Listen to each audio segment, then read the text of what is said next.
أعوذ بالله من الشيطان الرجيم وأنفقوا مما رزقناكم من قبل أن يأتي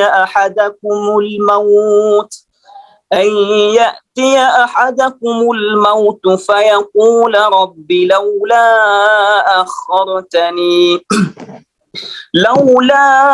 أخرتني إلى أجل قريب فأصدق وأكن من الصالحين. Okey, maksud ayat ni di kita maksudnya dan belanjalah sebahagian dari apa yang telah kami berikan kepadamu sebelum datang kematian kepada salah seorang di antara kamu. Lalu orang yang mati ni dia berkata balik pada Allah, ya Tuhanku, kenapa engkau tak menangguhkan kematianku ataupun engkau hidupkan aku kembali? Ni orang yang dah mati. Orang yang dah mati dalam kubur ni, dia kata ke Allah, maksud ayat ni dia kata, wahai Tuhanku, kenapa boleh tak engkau hidupkan aku sebentar sahaja? Ajal yang qarib, sedikit saja, sekejap. Ajal yang qarib, sekejap. Hidupkan aku sekejap. Sebab apa? Sebab fa'asaddaqa wa akum minas salihin. Sebab aku nak bersedekah. Kan? Ayat ni, kenapa dia tak kata aku nak hidup sekejap je, aku nak solat tahajud. Tapi orang yang dah mati dalam kubur ni, dia kata aku nak bersedekah. Fa'asaddaqa wa akum minas salihin, sebab aku nak bersedekah, dia kata. Atau ayat Allah kata balik dalam ayat selepas tu, walau yuakhirallahu nafsan idza jaa ajaluha wallahu khabirum bima ta'malun. Dan Allah sekali-kali tidak akan menangguhkan kematian seseorang apabila telah datang waktu kematian. Okey. Ayat ni kena dengan tajuk kita hari ni tau. Iaitu jasad mati tapi pahala masih mengalir. Kena ayat ni menceritakan tentang orang yang dah mati tau. Satu ayat ni macam kisah lah. Ayat dia orang yang dah mati, tetapi dia minta balik untuk hidup pada Allah. Dia minta balik hidup pada Allah sebab aku nak bersedekah. Dia bukan hidup nak sembahyang, bukan hidup dia nak hidup sekejap nak ngaji, tapi dia kata, boleh tak ya Allah kau hidupkan aku sekejap pun sebab aku nak bersedekah. Kena maksud di sini ialah sedekah ni boleh mengalirkan pahala kita walaupun kita dah mati. Okay, kata ahli tafsir dia membahaskan ayat ni, dia bagi tahu kerana amal lain selepas mati, amal lain dapat selepas hari kiamat. Sebagai contoh, zakat, puasa kita akan dapat selepas hari kiamat. Tetapi kalau sedekah, dalam kubur lagi kita dah dapat lah.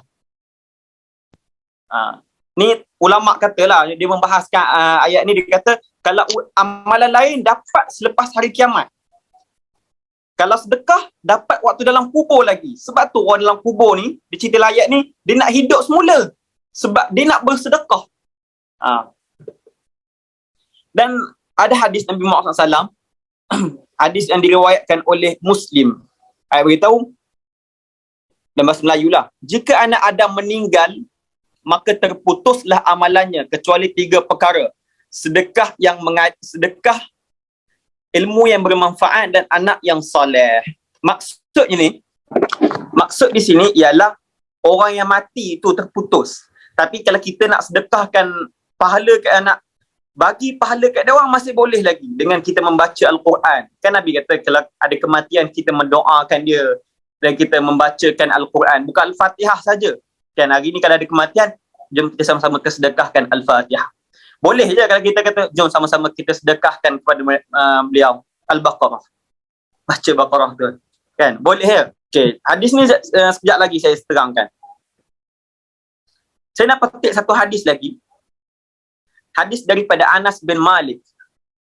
Nabi bagi tahu 7 benda yang kalau kita mati tapi pahala dia masih mengalir. Jadi korang boleh tulis dalam ni. 7 benda 7 benda kalau kita dah mati tapi pahala masih boleh mengalir ke kita. Yang pertama ialah mengajar ilmu. Tak kisahlah apa-apa ilmu. Contoh ilmu mekanik, ilmu apa? Ilmu cara main gitar ataupun ilmu baiki laptop. Tak kisah. Masuk sini bukan ilmu agama semata-mata. Contoh ilmu mekanik lah, baiki motosikal lah. Okey, saya baiki pemen. Saya mengajarkan ilmu pada dua anak murid. Lepas tu saya dah mati. Dua anak murid saya ni buka bengkel. Lepas tu orang belajar lagi dengan dia. Belajar lagi. Pahala tu sentiasa mengalir sampai kita. Sebagai contoh kan, siapa yang mengajar kat kita tentang darab, tentang 1+1, 2+2, 3+3, contoh kan. Sampai sekarang kita ajar pada adik kita ataupun kawan kita, kita perbetulkan kawan kita kan. Kira sampai sekarang cikgu kita tu mengalir pahala. Walaupun dia dah mati, pahala dia masih mengalir. Bayangkan kan, kalau orang ni, sebagai contoh Imam Syafi'i. Imam Syafi'i kan kita berpegang mazhab kat Malaysia ni, pegang mazhab kan mazhab Imam Syafi'i kan.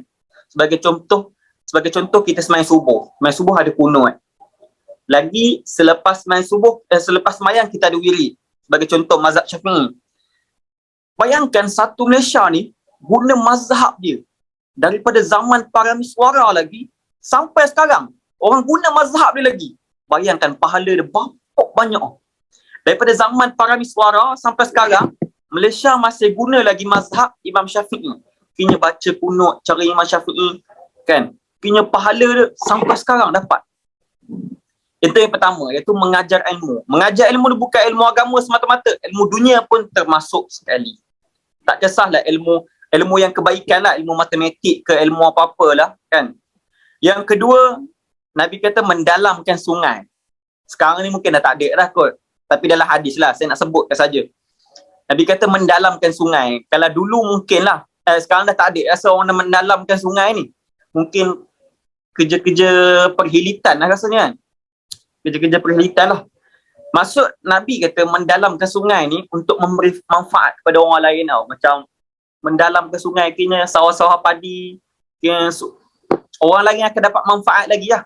Kan kalau kita mendalamkan sungai lagi lah, contoh lagi tu lah. Okay, skip yang kedua. Saya nak masuk tu yang ketiga.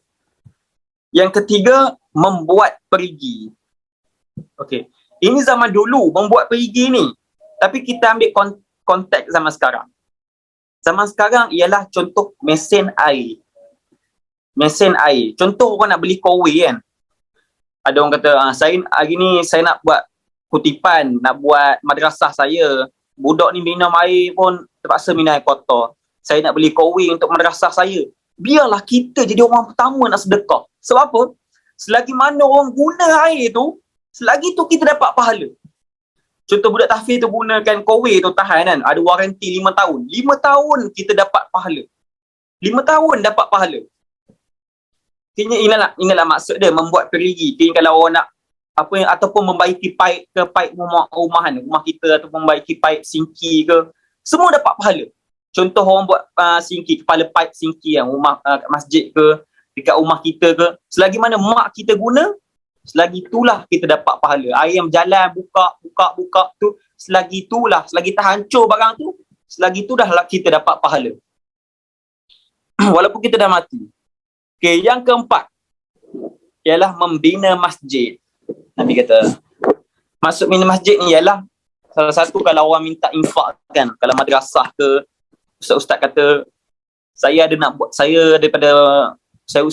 mudir madrasah ni, saya nak buat kutipan, nak buat asrama wanita untuk pelajar wanita, nak besarkan madrasah ke kan. Biarlah kita jadi orang pertama untuk sedekah. Sebab apa? Bayangkan Mat Tahfiz ni kan. Mat Tahfiz ni, bayangkan diorang mengaji, kita dapat pahala. Bukan diorang berjalan saja atas tu. Diorang mengaji, diorang sembahyang, diorang bertadarus, diorang mengkhatamkan Quran 30 juzuk. Kita dapat pahala. Nak kata, sebagai contoh siapa sini yang orang buat masjid? Sebagai contoh, orang Melayu yang paling terkaya, Mukhtar Al-Bukhari. Kan? Dia ada satu masjid dia dekat Al-Usta. Kan? Dia kan orang Melayu paling terkaya kan? Ketua macam-macam syarikat dia ada. Roti Gardenia pun dia juga. tempat sirap tu garam, gula pun dia juga. Kan? Dia buat satu masjid berapa juta, 15 juta dekat Al-Usta. Kayaknya kalau dia mati pun, kan? Kalau dia mati pun, pahala masih berjalan kat dia. Sebab tu Nabi kata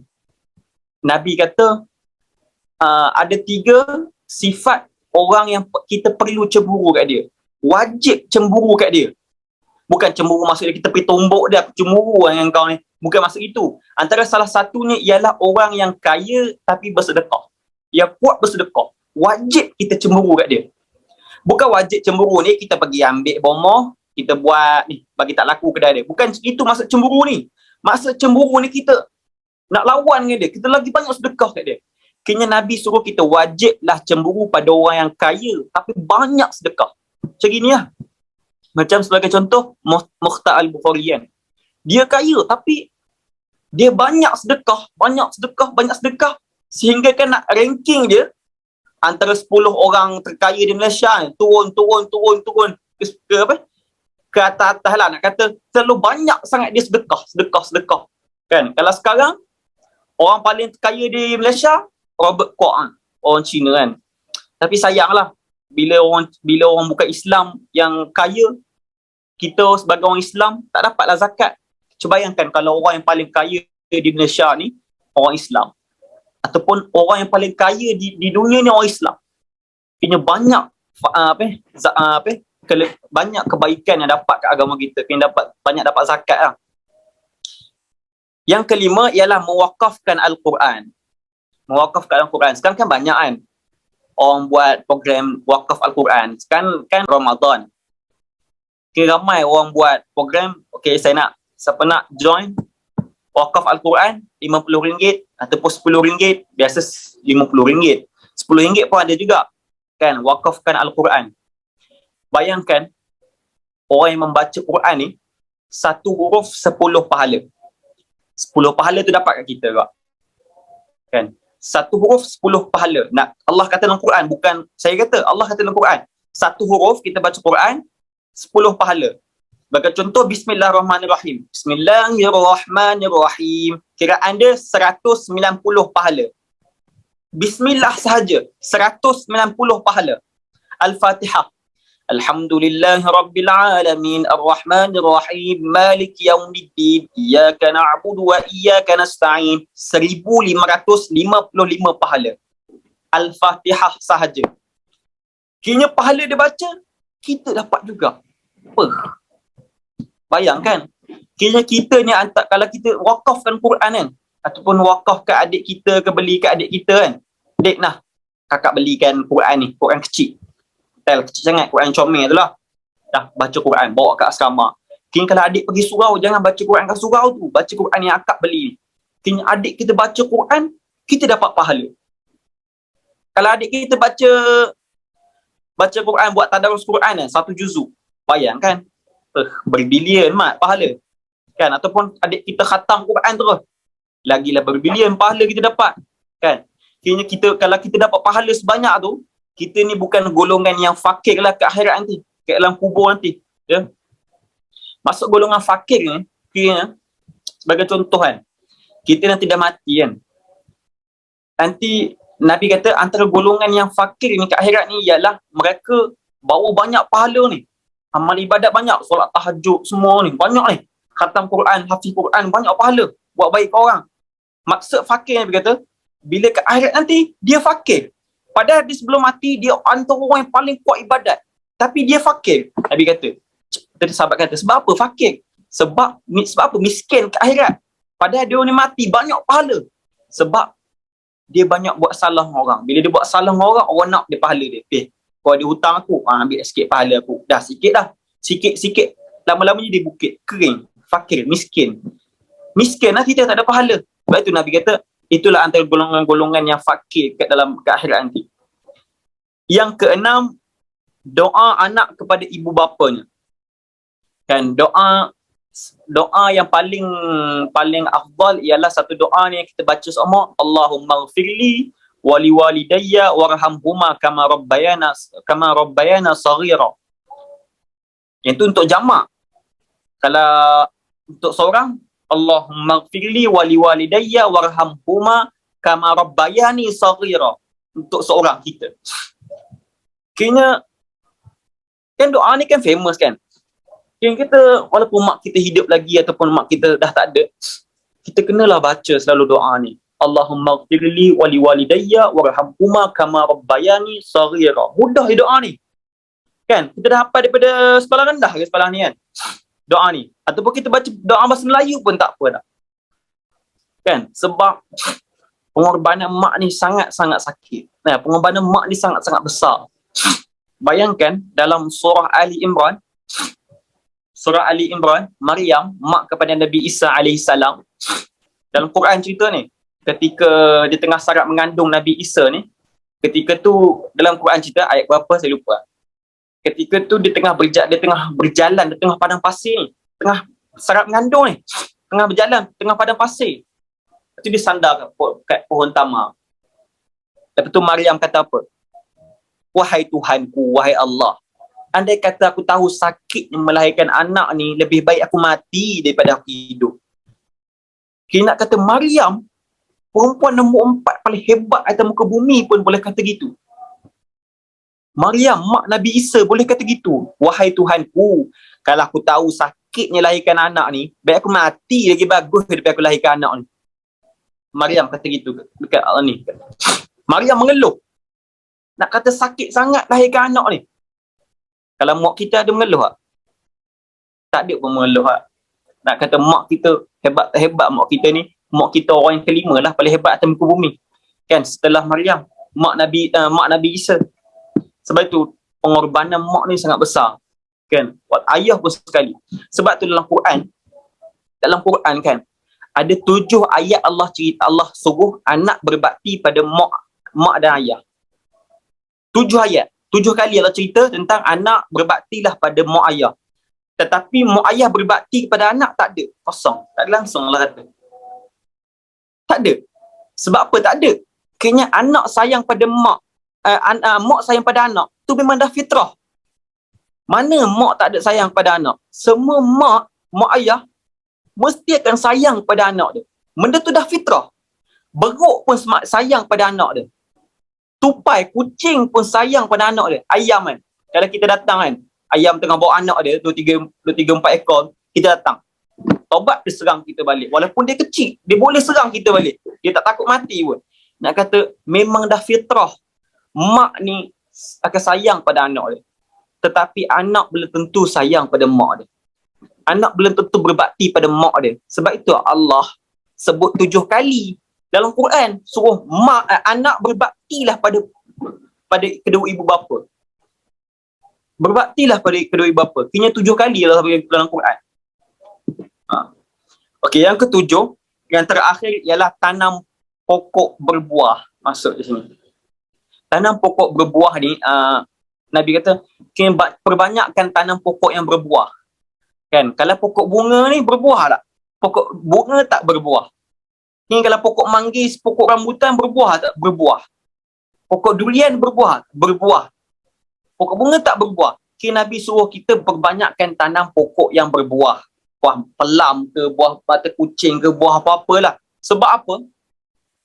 Sebab bila buah ni dia memberi manfaat. Sebagai contoh kan, kini kalau kita tanam, anak cucu-cicit kita makan buah durian tu, lagi tu kita dapat pahala. Ataupun selagi pohon tu masih ada lagi kat tanah tu, tak mati, pokok ni dia boleh tahan sampai beratus tahun. Pokok ni, nak kata hebat pokok ni lebih kuat daripada bangunan, daripada batu bata.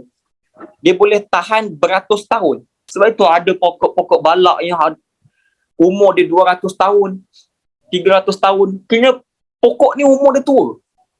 Kan, bayangkan kalau bukan anak cicit kita, anak-anak kita je makan. Sebagai contoh, burung kan. Burung datang, dia berteduh dekat pohon. Berteduh ataupun dia buat sarang. Selagi itulah kita dapat pahala. Kan, ataupun apa-apalah. Kan, jatuh buah ke kan, buah pelam kan. Kalau ada jiran ambil, halal lah.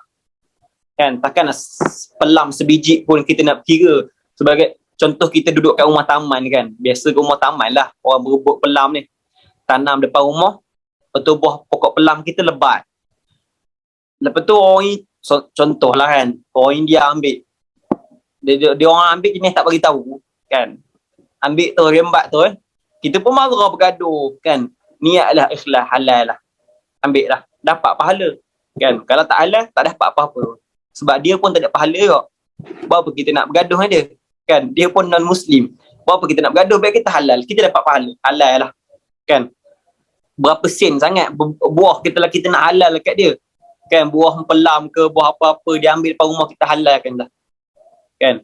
Kita kalau contoh lagi, sebab itu tak boleh kalau kita tebang pokok, contoh pokok yang mak kita tanam, ulama kata tak berapa elok kalau kita tebang pokok yang nenek kita tanam, mak kita tanam.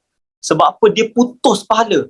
Sebab itulah saham dia kan. Kita putuskan apa, dia punya pencen kat sana kan. Pokok tu dia punya pencen lah tu kan, untuk dia dapat pahala kat sana.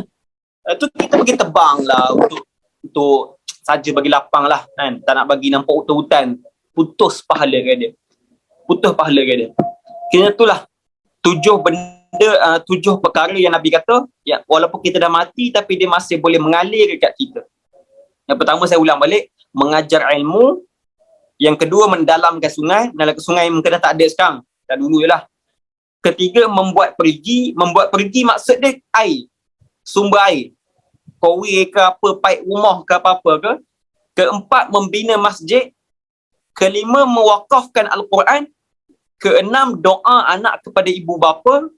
Ketujuh, tanam pokok berbuah. Saya nak tanya, adakah kalau hari redup kan, hari redup hujan renyai tu kan, itu tanda kita ni mati dalam keadaan baik? Ada benda yang Nabi sebut kan, yang itu saya tak pasti, tapi yang ada yang Nabi sebut ialah nak tahu orang tu baik ataupun orang tu soleh, apabila dia mati ramai orang datang. Yang itulah antara yang Nabi sebut. Okey, yang untuk soalan tadi dia tanya adakah cuaca redup ataupun hujan renyai, Nabi tak kata, tapi ada dalam kitab-kitab lah, macam ulama-ulama Melayu Nusantara beritahulah. Itu antara tanda-tanda kalau orang soleh meninggal, hari tu akan redup ataupun hujan renyai. Kini Allah permudahkan urusan kematian dia. Kini kalau penggali tu, tukang gali kubur tak ada, orang rasa macam panas terik, cuaca yang terlalu panas, kini Allah permudahkan. Tapi tak ada dalam hadis, tapi ada dalam kitab-kitab ulama Nusantara je lah. Yang ada dalam hadis, yang tu saya kata, apa? Nak tahu orang yang soleh, orang yang baik lah kan, bukan orang yang baik lah. Bila dia meninggal, orang ramai datang. Orang ramai nak sembahyangkan dia, ramai lah kan. Itu tanda orang yang baik, kalau dia orang yang baik lah. Apakah kegunaan air mawar, kapur dan setanggi benar-benar wujud dalam ajaran agama Islam ataupun sekadar budaya orang Melayu? Air mawar. Air mawar, kapur dengan setanggi. Okey. Sebenarnya air mawar ni dulu, kalau dekat Arab kan, kalau dia tak ada air mawar, dia menggunakan kasturi. Untuk jenazah maksud saya. Biasa kalau orang urus jenazah kan, orang tabur air mawar ataupun kapur dekat kain kapan mayat kan. Okey, kalau dekat Arab, dia orang tak pakai air mawar. Dia orang ada guna minyak kasturi, minyak wangi lah, minyak kasturi apa-apalah, kasturi kijang ke, kasturi kijang hitam ke, kasturi merah ke. Yang itulah. Kini kalau minyak mawar ni orang Melayu dah guna. Sebab dia mudah nak dapat. Di kedai runcit pun ada dapat. Kalau minyak kasturi ni kat kedai runcit tak ada kan, mesti kena ada dekat kedai minyak wangi lah kan. Dan kasturi, minyak kasturi ni lagi mahal lah daripada air mawar ni kan. Sebagai contoh kapur tadi kan, kapur tu untuk mewangikan lah kan. Saya pun ada pengalaman untuk urus jenazah. Dulu selepas waktu habis da'i tu, saya kerja sebagai seorang pemandi jenazah yang tak dituntut dekat hospital Shah Alam sekejap kan. Bukan hospital saja, di merata lah kan. Jenazah yang tak dituntut, macam-macam lah. Jenazah yang tak cukup sifat lah, jenazah yang tak dituntut oleh keluarga, dah tak ada waris kan. Kini jenazah tu duduk dalam peti ais dah berbulan kan. Kadang mandi kat dia, kita gosok-gosok kulit pun dah tercabut kan. Kini mayat tu dah busuk, mata pun dah tak ada, dah berlubang dah. Nak kata lama sangat duduk dalam peti ais, dalam peti bilik mayat kan. Kini untuk menghilangkan bau dia tu, kita gunakanlah air mawar ataupun kapur tu lah. Kan? Kalau orang meninggal dalam bulan Ramadan, adakah dia dikecualikan azab kubur? Dia terlepas azab kubur sampai hari kiamat. Terlepas daripada azab kubur, bukan terlepas, terstop sekejap untuk bulan Ramadan. Bukan terlepas daripada azab kubur untuk sampai kiamat. Oh, kalau gitu sedap lah. Kan? Kena dia orang ni terstop. Kan ada dalam, kan apabila tibanya Ramadan, syaitan diikat. Kan? Dan azab kubur pun kena azab kubur ni malaikat tangguhkan sehingga habis Ramadan. Habis Ramadan baru dia sambung balik. Bukan dia tangguh terus, bukan dia terlepas terus sampai hari kiamat. Bukan macam itu. Kena yang betul-betul tak kena azab kubur ialah orang mati syahid. Mati syahid ni betul. Perap dia terus. Pintas dia terus. Kena dia tak ada soalan. Tak ada soalan-soalan muka nanti tak ada. Kalau orang mati syahid ni Allah terus bagi terus syurga. Kena terus macam jalan pintas lah kalau orang mati syahid. Tapi mati syahid ni ada kategori juga. Kalau mati syahid yang tu, kategori mati syahid yang pergi pegang lah.